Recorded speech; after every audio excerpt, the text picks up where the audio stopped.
अस्सलामुअलैकुम। कराची में टिकटॉकर खातून नशे की ज्यादती से हलाक, जिना अस्पताल में लड़की की लाश छोड़ने का वाकया, तीसरा किरदार जमन सामने आ गया। क्या आप हालात हाजरा से आगाही हासिल करना चाहते हैं?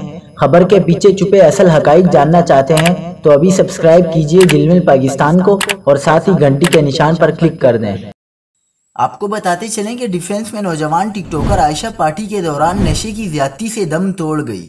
मुर्दा लड़की की उम्र 20 साल है और उसका नाम आयशा जोजा काशिफ है।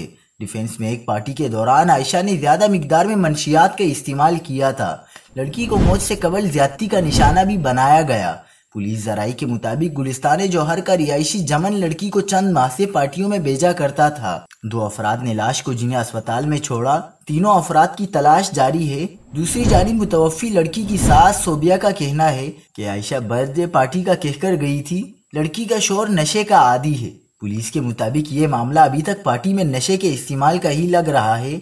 लड़की आयशा की वालदा गुलिस्तान जौहर की रिहायशी है।